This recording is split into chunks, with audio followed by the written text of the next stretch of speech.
He sat there in the corner of gate 47, his back against a cold pillar, his little girl's head resting on his lap, her tiny hand clutching his jacket like it was the only thing keeping her safe in this world. The night outside was raining, the glass windows trembling with the wind, and the airport lights reflected like stars on the wet marble floor.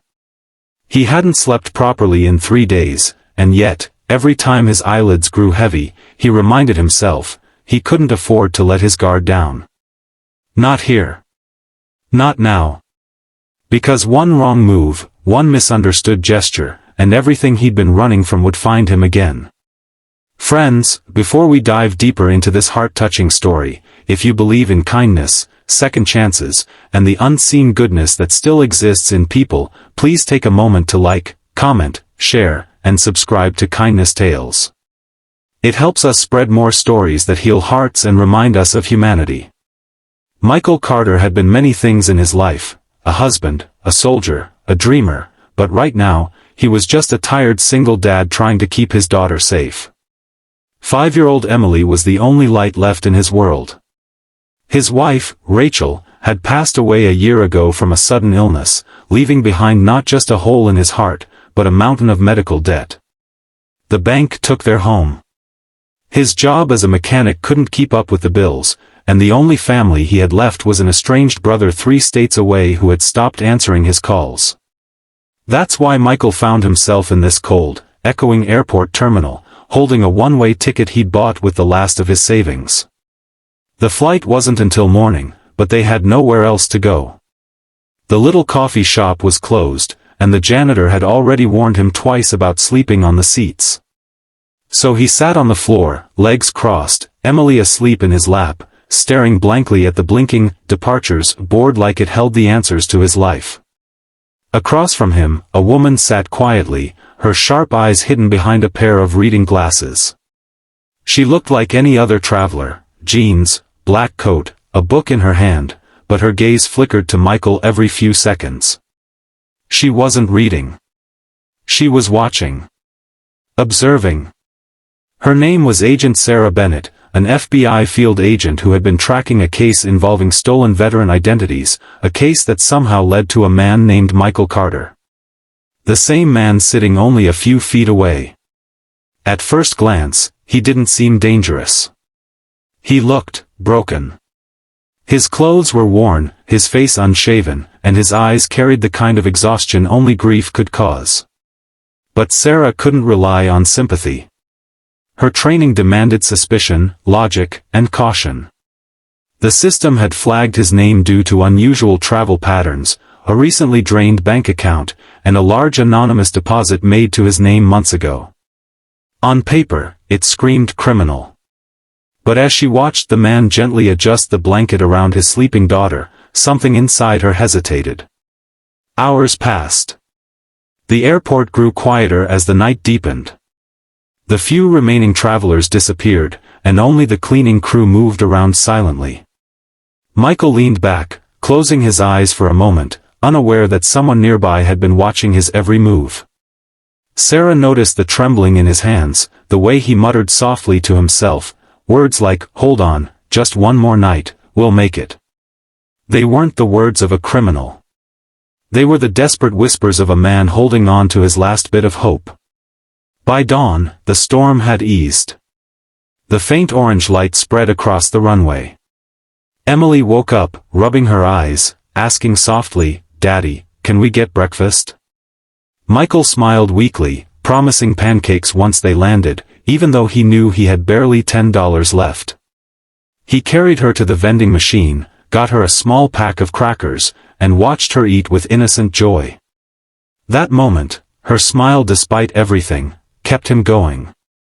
Sarah followed them discreetly, torn between her duty and her instincts. Her earpiece buzzed. "Agent Bennett, status," her superior's voice whispered. She hesitated, watching Michael lift his daughter, tucking her hair behind her ear. "Subject remains at gate 47. No suspicious activity," she replied softly. "Proceeding with observation." But as she said those words, something cracked inside her. Maybe it was the way he kissed his daughter's forehead, maybe it was the quiet sadness in his posture, but she began to wonder if the man she was watching was truly a suspect, or just another casualty of life's cruelty. When the boarding call finally came, Michael walked toward the gate. His flight was supposed to take him to Denver, where he hoped to find work and start anew. Sarah rose too, still pretending to scroll her phone, following at a distance. As they reached security, the system flagged his ID again. The officer frowned, scanning the document twice, then called someone over. Michael's heart froze. Emily clung to him, scared. Within seconds, uniformed security surrounded him. "Sir, we need to ask you a few questions," one officer said. Michael's voice shook. "Is there a problem?" "My daughter, she's just tired, please." Sarah stepped forward, flashing her badge. "Agent Bennett, FBI. I'll take it from here." She led them away from the crowd, her voice calm but firm. Emily started crying softly. Michael's eyes were wide with confusion and fear. "What's going on? Did I do something wrong?" In that moment, Sarah saw the truth, not through evidence, but through emotion. His trembling hands, his protectiveness, his complete lack of guile. She looked at the files again, the supposed deposit that triggered the alert, and realized the mistake. It wasn't a payment. It was a refund from his late wife's hospital insurance, delayed by months. The system had misread it as suspicious. Sarah's stomach tightened with guilt. This man wasn't a criminal. He was a grieving father trying to survive. She made a decision. One that could risk her job but save his dignity. She cleared him right there, telling the officers the case was a false flag. Then, quietly, she turned to him and said, "Mr. Carter, I'm sorry for the misunderstanding. You're free to go." Michael didn't know whether to thank her or cry. "It's okay," he said softly. "People make mistakes." Then he looked at her with eyes full of pain. "I just want a chance to give my daughter a better life. That's all." Those words stayed with Sarah long after he walked away. A few hours later, as her shift ended, she found herself standing at the same gate again, staring at the empty seats. The image of that little girl, her sleepy smile, her father's weary determination, it haunted her. For years, she had worked cases involving corruption, lies, and greed.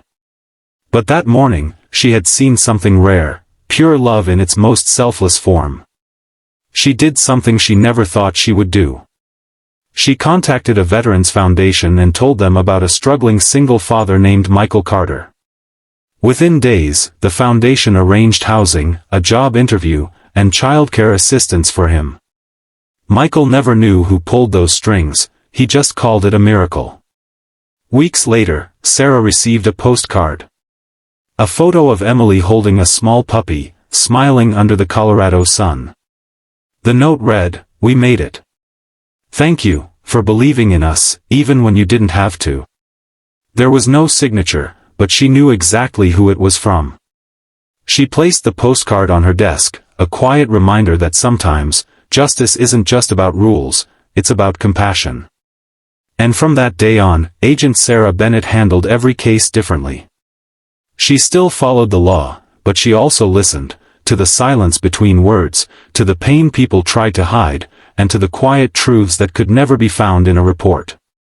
Because one night in an airport had shown her that not every fugitive is a criminal, and not every stranger is a threat.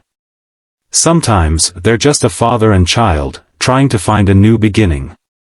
If this story touched your heart, please take a moment to like, share, and subscribe to Kindness Tales.